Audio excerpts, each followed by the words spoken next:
மீனாவுக்கு உடம்பு முடியலன்னு சொல்லி இப்போ அந்த மனோஜ் ரோஹிணி இருக்கிற ரூம்ல போய் படுத்திருக்காங்க. வேலையெல்லாம் முடிச்சுட்டு வர எங்க மனோஜ் ரோஹிணி ரூம்ல மீனா படுத்திருக்கத பார்த்து ரொம்ப டென்ஷன் ஆகுறாங்க. என்ன ஆண்டி இதெல்லாம், நாங்களே காலையிலேருந்து கஷ்டப்பட்டு வேலையை முடிச்சுட்டு வந்து கொஞ்சம் ரெஸ்ட் எடுக்கலான்னு பார்த்தா இங்கே மீனா படுத்திருக்காங்க அப்படின்னு சொல்ல, இதை பார்த்துக்கிட்டு இருந்த எங்க விஜயாவுக்கு பயங்கரமான ஒரு கோவம் வருது.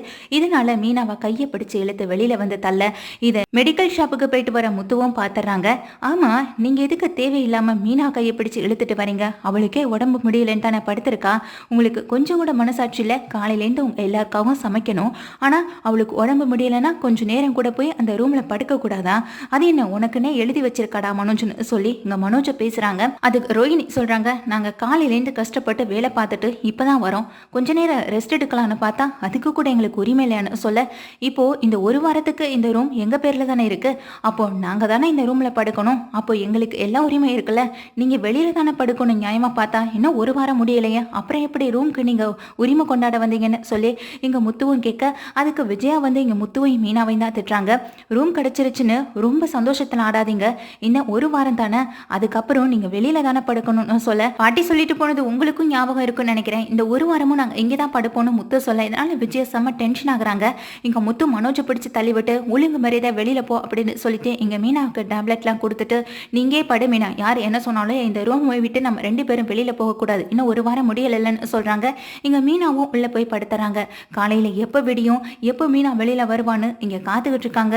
இங்க மீனா லேட்டா கிளம்பி வர, எல்லாரும் வேலைக்கு போகணும்னு உனக்கும் தெரியும்ல, இவ்வளவு நேரம் சமைக்காம என்ன பண்ணிக்கிட்டு இருக்கன்னு இங்க தான் தூம்னு விஜயா வந்து மீனா கிட்ட குதிக்க ஆரம்பிக்க, இதை கேட்டுக்கிட்டு இருந்த முத்துவுக்கும் அண்ணாமலைக்கும் பயங்கரமான ஒரு கோவம் வருது. உடம்பு முடியலனாலும் அவ தான் இன்னைக்கு சமைக்கணுமா? ஏன் இன்னைக்கு அந்த பார்லர் அம்மாவோ இல்ல அந்த பலகுரோல சமைச்சான, ஏன் இல்லைன்னா நீங்க சும்மா தானே இருக்கீங்க, நீங்க சமைச்சானு சொல்லி கேக்குறாங்க. இங்க இதை கேட்ட விஜயாவும், அவங்க எல்லாரும் காலையில கிளம்பி வேலைக்கு போகணும்ல, அப்புறம் எப்படி இவங்க வீட்டில் சமைச்சிட்டு இருக்கணும் அப்படின்னு சொல்றாங்க.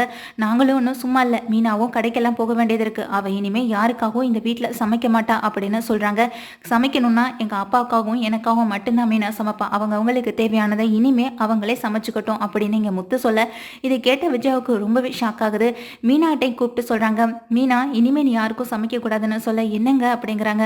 நான் சொல்றதை மட்டும்தான் நீ கேட்கணும், மற்றவங்களுக்காக இறங்கி போய்கிட்டு இருந்த, நேற்று நடந்துகிட்ட விதத்தை பார்த்தல உங்ககிட்ட, இனிமேலாது இவங்க கிட்ட நீ எப்படி நடந்துக்கணும்ன்றத நீ யோசிச்சுக்கோ அப்படின்னு சொல்றாங்க.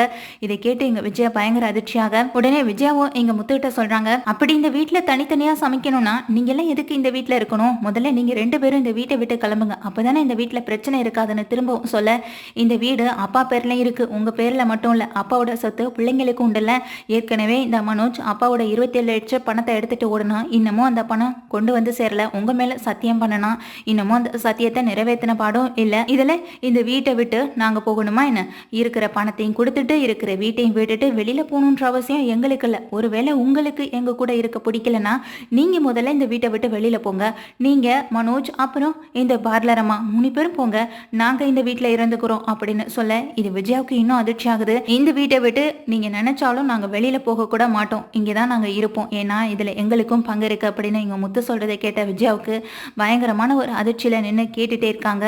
இங்க பார்லர் அம்மாவையும் மனோஜையும் பார்த்து பயங்கரமான முறைக்கிறாங்க எங்க முத்து. உடனே இங்க மனோஜிட்ட சொல்றாங்க, இங்க பாருடா, உனக்கு தேவையானதை உன் பொண்டாட்டி அந்த பார்லர் அம்மாவே சமைச்சு கொடுக்கட்டும், இனிமே என் பொண்டாட்டி மீனாகிட்ட வந்து கேட்கிற வேலையும் வச்சுக்காத, அவளை அதிகாரம் பண்ற உரிமையும் உனக்கு கிடையாது அப்படின்னு சொல்லி மிரட்டிட்டு அங்கிருந்து முத்து கிளம்ப, மீனாவும் வந்துட்டு பின்னாடியே போயிடுறாங்க ரூம்குள்ள. இங்க விஜயாவுக்கு தான் செம்ம டென்ஷன் ஆகுது. இங்க சமையல் பண்ண சொல்லி போய் கேட்டா, இப்போ நமக்கு தேவையானதை நம்மளே சமைச்சுக்கிற மாதிரி செஞ்சுட்டு போயிட்டானே அப்படின்ற ஒரு வெறுப்புல தான் நின்றுட்டு இருக்காங்க.